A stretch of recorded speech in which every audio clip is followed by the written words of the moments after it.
So for the side of Team Liquid ID, lamang sila sa kills pero lamang sa gold ang Onyx. Okay, ito si Aran, nag-zone out, tumama yung SOT at nabigyan bigla. Itong si Subero.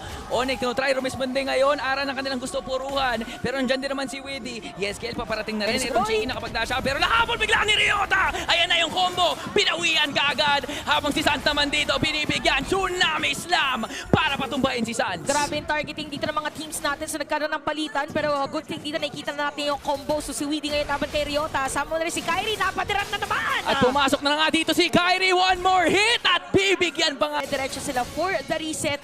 Grabe yung tago sa Sige, bush, no?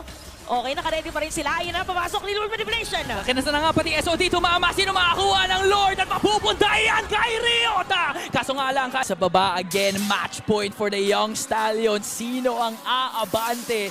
Oni, kinakailangan nila. Dupepensa naman ang Sans na palayo ngayon. At may kita natin ngayon, Torres sa gitna, masisira na rin. So again, for Onyx kailangan ng depensahan to. Nagsagutan na yung dalawang mages natin versus Subero. At nakuha at para magka-tower lock na yata, hindi.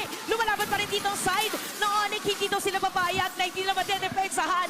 So buhay pa ang pagkumpleto ngayon. At take note na may minion wave sa may bottom lane. Ano ba ang uunahin na Onyx ngayon? Yung manipulation ginamit ang atin doon at si Aran ang unang mabibigyan. Pero doon sa likod si Fabian, nakuha na si Subero. Makamatay dito si Aran. Unti-unti nang nawawala ang Onyx. Dalawa kaagad na nawala si Ryota. Nakapag-set up yung base. Elon Chiki, focus lang sa goal.